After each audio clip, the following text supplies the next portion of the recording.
Assalamualaikum warahmatullahi wabarakatuh. Halo teman-teman, kembali lagi bersama saya Maria Monica dalam video pembelajaran pengantar akuntansi dengan topik kita hari ini yaitu laporan keuangan, laporan kinerja keuangan. Adapun tujuan pembelajaran kita hari ini adalah yang pertama, mendiskusikan sifat dan tujuan laporan laba rugi, menyiapkan laporan laba rugi dari informasi keuangan yang relevan, mendiskusikan pengakuan dan pengukuran utama yang harus dipertimbangkan saat menyusun laporan laba rugi, dan yang terakhir menjelaskan kesepakatan dan aturan akuntansi utama yang mendasari laporan laba rugi. Bisnis dijalankan untuk menghasilkan laba. Jumlah laba yang dihasilkan menjadi perhatian utama para pengguna laporan keuangan. Kemampuan perusahaan untuk menghasilkan laba tidak hanya menjadi daya tarik bagi pemilik, namun juga supplier, manajer, hingga karyawan. Tujuan laporan laba rugi adalah untuk mengukur dan melaporkan seberapa besar laba yang dihasilkan selama satu periode. Untuk menghitung laba, sebelumnya Anda harus menghitung pendapatan. Setelah mendapatkan total pendapatan, Anda harus menghitung berapa total beban atau biaya yang dikeluarkan selama satu periode. Total pendapatan dan total beban tersebut dikurangkan sehingga mendapatkan net profit. Pendapatan adalah pemasukan yang dihasilkan dari aktivitas operasi, contohnya penjualan barang, fee atas jasa, pendapatan berlangganan, dan pendapatan bunga. Nah, jenis-jenis pendapatan ini berbeda antar jenis bisnis. Jadi kalau di perusahaan jasa, pendapatannya berupa fee atas jasa atau pendapatan jasa. Sedangkan kalau di perusahaan pedagang, itu pendapatannya pendapatan atas penjualan atau pendapatan atas penjualan barang.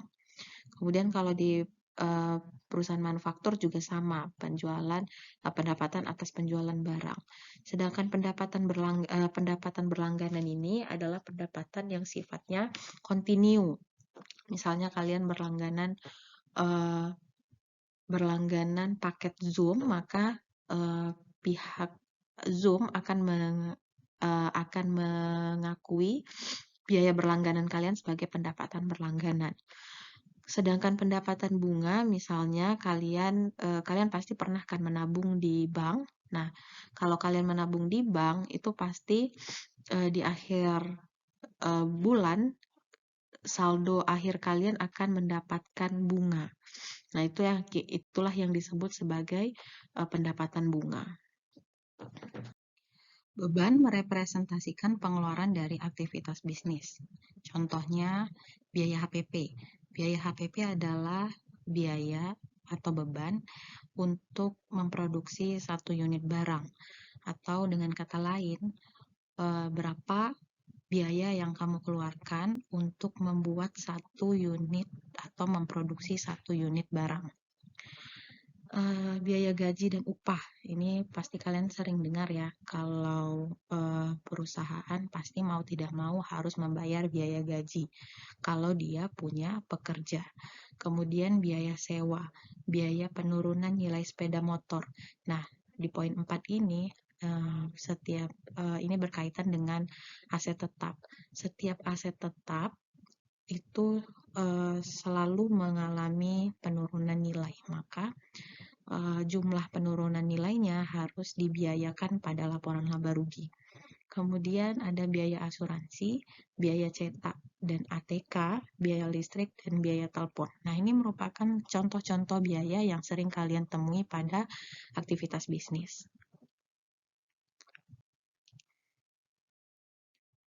Laporan laba rugi.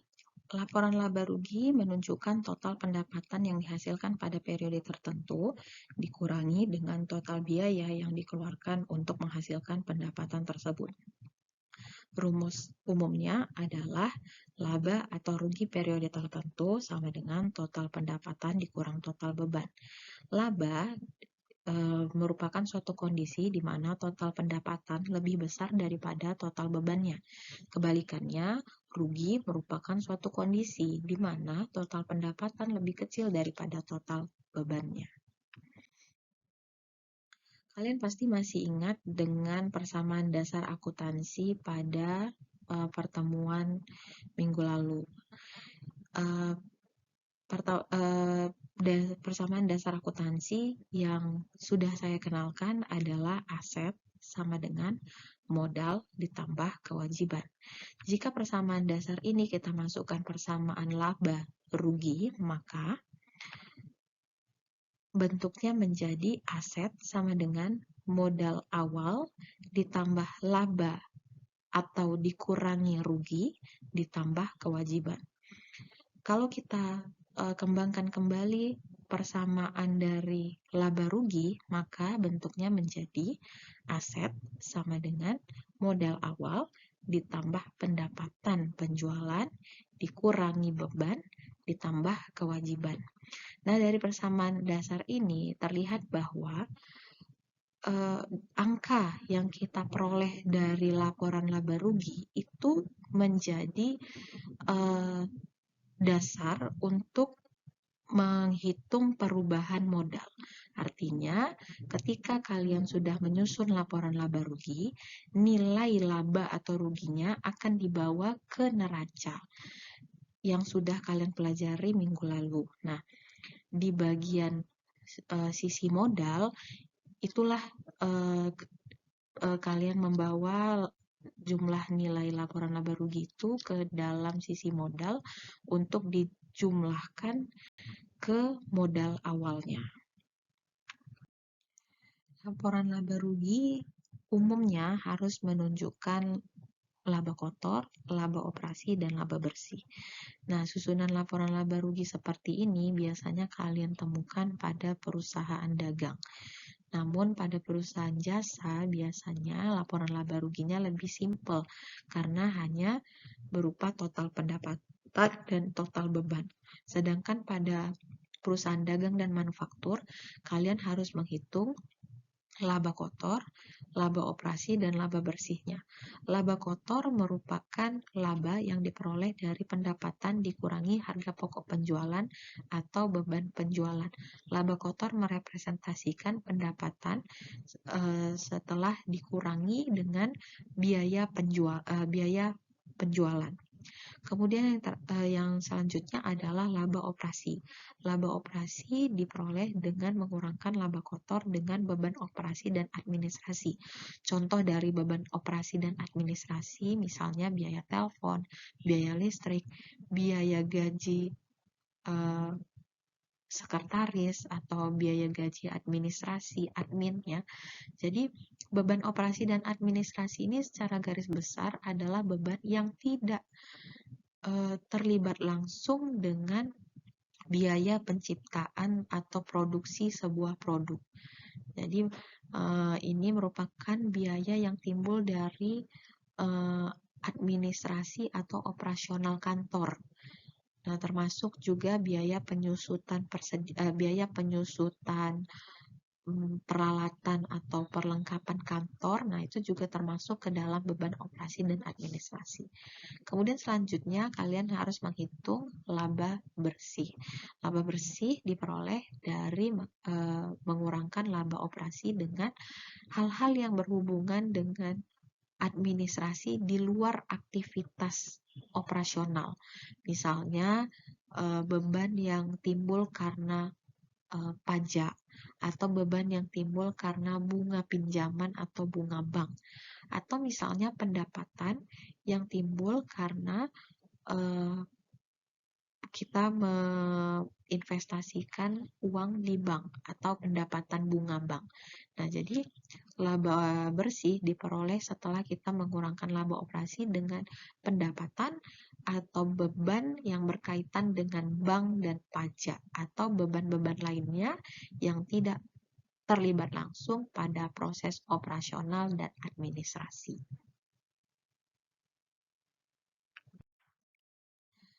HPP atau biaya penjualan merepresentasikan biaya barang yang dijual oleh perusahaan, bukan biaya barang yang dibeli. Sebagian barang mungkin tetap dalam perusahaan sebagai persediaan yang mungkin akan dijual pada periode berikutnya. Untuk menentukan biaya penjualan satu periode, perlu diketahui jumlah persediaan awalnya dan persediaan akhirnya agar dapat dihitung HPP-nya. Jadi untuk menghitung HPP pada periode akuntansi itu dengan persediaan awal ditambah pembelian, diperolehlah barang yang tersedia untuk dijual. Kemudian barang yang tersedia untuk dijual dikurangi dengan persediaan akhir, barulah kita mendapatkan nilai dari harga pokok penjualan. Untuk mengakui suatu hal sebagai pendapatan, maka ada kriteria utama untuk mengakuinya sebagai pendapatan. Yang pertama yaitu hal tersebut harus dapat diukur dengan andal. Kemudian hal tersebut harus mempunyai manfaat ekonomi. Dan yang terakhir, yang paling penting adalah harus ada perpindahan kepemilikan antara penjual kepada pembeli. Nah, hal inilah yang harus diperhatikan ketika akan mengakui pendapatan. Masalah utama dalam pengukuran laba menyangkut titik pengakuan pendapatannya. Pendapatan yang timbul dari penjualan barang atau penyediaan layanan jasa dapat diakui pada berbagai titik. Dan ketiga titik ini dapat sangat berjauhan, sehingga titik yang dipilih sangat berdampak pada total pendapatan dan akan berpengaruh pada total laba yang dilaporkan. Misalnya seperti ini, sebuah perusahaan manufaktur menjual barang secara kredit. Berikut adalah 4 titik dalam siklus produksi atau penjualan di mana pendapatan dapat diakui oleh bisnis. Yang pertama, saat barang diproduksi. Yang kedua, saat pesanan diterima dari pelanggan. Yang ketiga, saat barang dikirim ke dan diterima oleh pelanggan. Yang keempat, di titik saat uang tunai diterima dari pelanggan. Seperti yang saya katakan tadi, mungkin ada jeda waktu yang signifikan antara titik-titik yang berbeda ini. Pada titik manakah menurut Anda bisnis harus mengakui pendapatannya? Jawabannya nomor 3, karena menurut syarat yang kriteria utama tadi, pada poin tambahan harus ada perpindahan kepemilikan antara pembeli dan penjual. Maka titik yang paling baik untuk mengakui pendapatan adalah saat barang sudah dikirim dan diterima oleh pelanggan. Pada saat ini biasanya harga jual dan ketentuan penyelesaian telah disetujui, dan oleh karena itu pendapatan dapat diukur dengan andal. Pengiriman dan penerimaan barang mengarah pada kepemilikan dan kendali yang diserahkan kepada pembeli. Pengalihan kepemilikan memberi penjual hak yang dapat ditegakkan secara hukum yang memungkinkan pembeli untuk membayar. Jadi dengan dikirimkannya barang, maka timbullah hak sah dari penjual untuk menerima pembayaran. Maka dari ilustrasi tadi dapat kita ketahui bahwa tidak selamanya total pendapatan akan sama dengan jumlah kas yang diterima. Jika perusahaan memberlakukan penjualan secara tunai, maka total pendapatan pasti akan sama dengan total kasnya pada neraca. Namun, jika penjualan dilakukan secara kredit atau ketika penjualan dilakukan, barang sudah dikirim namun uang belum diterima, maka hal ini mengakibatkan total pendapatan menjadi tidak sama jumlahnya dengan total kas. Kemudian biaya, kapan biaya harus diakui? Biaya harus dicocokkan dengan pendapatan yang dihasilkannya. Dengan kata lain, biaya yang terkait dengan pendapatan tertentu harus diperhitungkan dalam laporan laba rugi untuk periode yang sama, di mana periode pendapatan tersebut dimasukkan pada total pendapatan. Artinya, ketika perusahaan sudah mengakui sebuah pendapatan, maka dia juga harus mengakui beban yang timbul atas pendapatan tersebut. Inilah yang disebut sebagai matching concept. Nah, prinsip matching concept melahirkan biaya akrual dan biaya yang dibayar di muka. Contoh biaya akrual yaitu di mana biaya yang diakui itu belum dibayarkan atau akan dibayarkan ditangguhkan pada periode tersebut dan akan dibayarkan pada periode selanjutnya. Itulah yang disebut sebagai akrual. Sedangkan pembayaran di muka yaitu pengakuan biaya di mana pembayarannya sudah dilakukan di awal, namun pembebanan biayanya belum terjadi.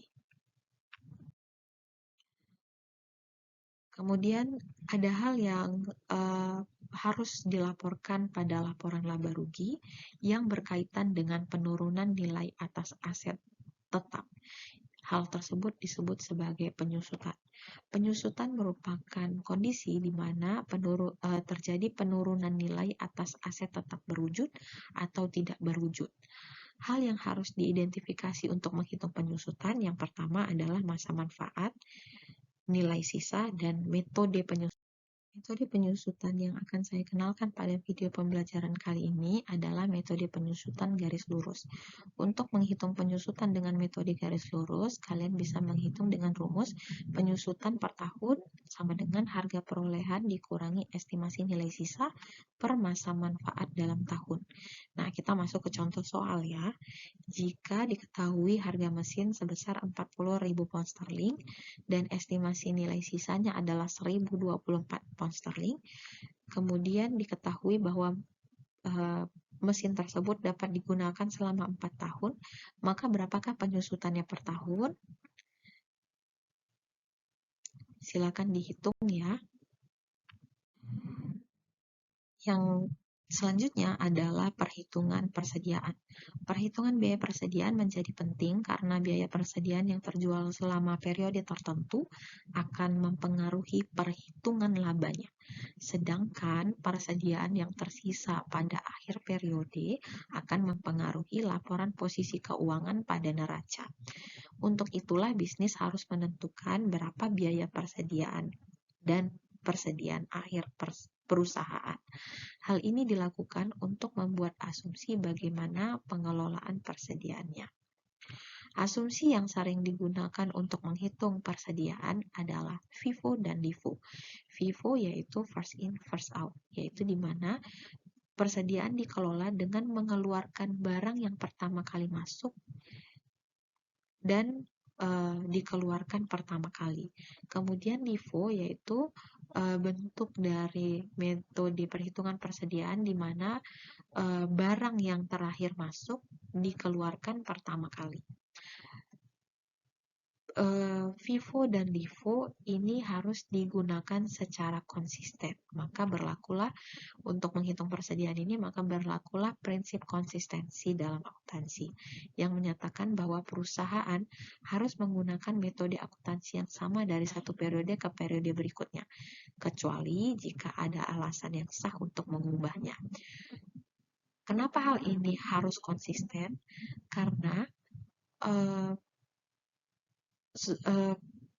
hal ini harus konsisten untuk memastikan bahwa laporan keuangan dapat dibandingkan secara konsisten dari tahun ke tahun, sehingga memudahkan pemahaman dan analisis kinerja keuangan perusahaan. Sehingga jika perusahaan awalnya menggunakan FIFO, kemudian di periode berikutnya dia menggunakan LIFO, maka tidak bisa diperbandingkan rasio persediaannya dari tahun sebelumnya dengan tahun sekarang karena dia menggunakan metode yang berbeda.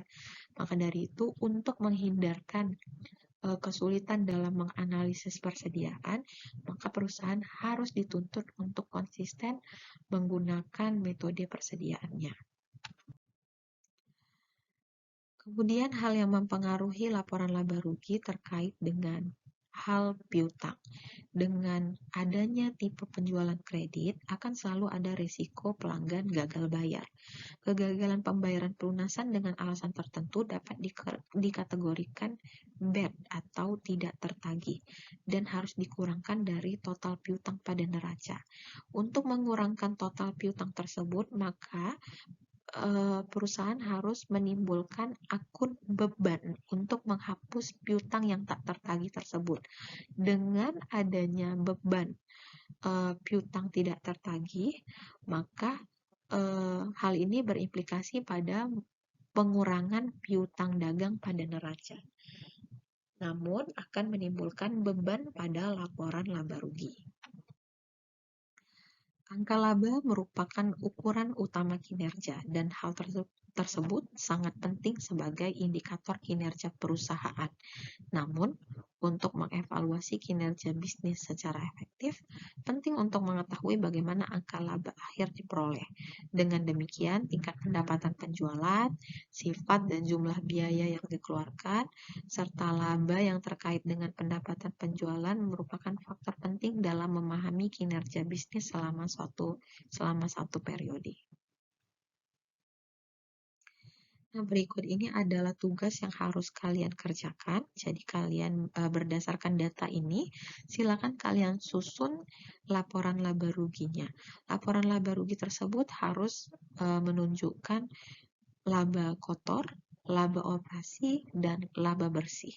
Maka dari itu, kalian harus mengklasifikasikan mana yang merupakan pengurang dari laba kotor, mana yang merupakan pengurang dari laba operasi, dan mana yang merupakan pengurang atau biaya dari laba bersih. Demikianlah video pembelajaran ini saya sampaikan. Tugas dari praktikum yang tadi sudah saya jelaskan, yang pertama ada perhitungan penyusutan, dan yang kedua ada penyusunan laporan laba rugi. Itu merupakan tugas yang harus kalian kerjakan dan harus dikumpulkan pada LMS. Nah, sebelum kita masuk kepada pengerjaan, kita akan melakukan sesi diskusi di kelas nanti. Terima kasih dan sampai jumpa pada video pembelajaran berikutnya.